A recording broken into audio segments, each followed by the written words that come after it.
दोस्तों, राजस्थान की भजनलाल सरकार एक नई पॉलिसी पर काम कर रही है।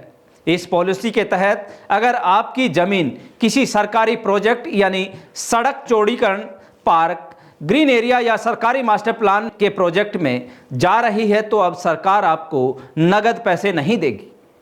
सरकार के नगरीय विकास विभाग की ओर से टीडीआर पॉलिसी का फाइनल ड्राफ्ट तैयार कर लिया गया है। इसका मकसद है जमीन अधिग्रहण की लंबी, महंगी और विवादों से फंसने की प्रक्रिया को आसान बनाना। दरअसल सरकार अब जिस भी किसान की जमीन सरकारी प्रोजेक्ट में जाएगी उसे एक डिजिटल सर्टिफिकेट प्रोवाइड करेगी जो सोने से भी महंगा होगा। इस सर्टिफिकेट को कहा जाएगा ट्रांसफरेबल डेवलपमेंट राइट्स यानी टीडीआर। अब आपको समझाते हैं पूरा मामला क्या है। दरअसल अभी जब किसी सड़क, रिंग रोड, पार्क या सार्वजनिक प्रोजेक्ट के लिए जमीन चाहिए होती थी तो सरकार भूमि अधिग्रहण या लैंड पुलिंग के जरिए जमीन लेती है। इसके बदले नगद मुआवजा तय होता है, लेकिन कई बार मुआवजे की रकम, बजट की कमी या कोर्ट केस के कारण प्रोजेक्ट सालों तक अटक जाते हैं। नई टीडीआर पॉलिसी में जमीन मालिक को नगद मुआवजे की जगह उसकी जमीन की कीमत के बराबर विकास अधिकार दिए जाएंगे। ये अधिकार डिजिटल सर्टिफिकेट के रूप में मिलेंगे।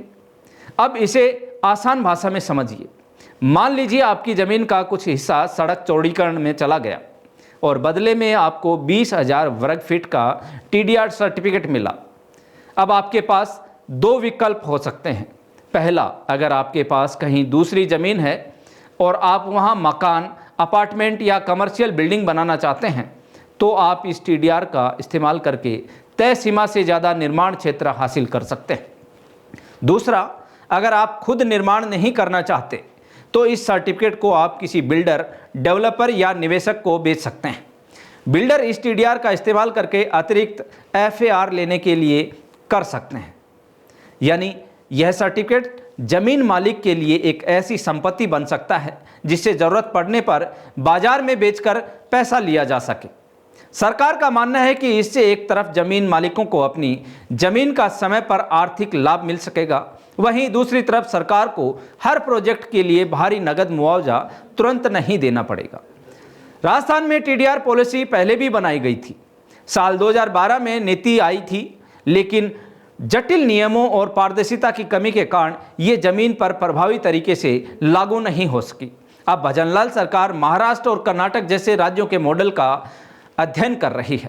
बताया जा रहा है कि नई नीति को ऑनलाइन और सिंगल विंडो सिस्टम से जोड़ा जाएगा ताकि किसानों और जमीन मालिकों को बार बार दफ्तरों के चक्कर न लगाने पड़े और दलालों की भूमिका भी कम हो सके। रियल एस्टेट सेक्टर भी लंबे समय से मजबूत टीडीआर पॉलिसी की मांग करता रहा था। बिल्डर्स का मानना है कि इससे उन्हें कानूनी तरीके से ज़्यादा मंजिला प्रोजेक्ट विकसित करने के लिए अतिरिक्त एफएआर मिल सकेगा। वहीं शहरों में चौड़ी सड़कें, पार्क और अन्य सार्वजनिक सुविधाओं के प्रोजेक्ट तेज़ी से पूरे हो सकेंगे। लेकिन यहाँ एक बड़ा सवाल भी है, क्या टीडीआर सर्टिफिकेट की मार्केट वैल्यू हर शहर में बराबर होगी? क्या छोटे ज़मीन मालिक इसे आसानी से बेच पाएंगे? और क्या सरकार इसकी कीमत व लेन देन की प्रक्रिया को पूरी तरह पारदर्शी बना पाएगी? फिलहाल ये नीति तैयार होने के चरण में है और इसे कैबिनेट मंजूरी के लिए भेजा जा सकता है।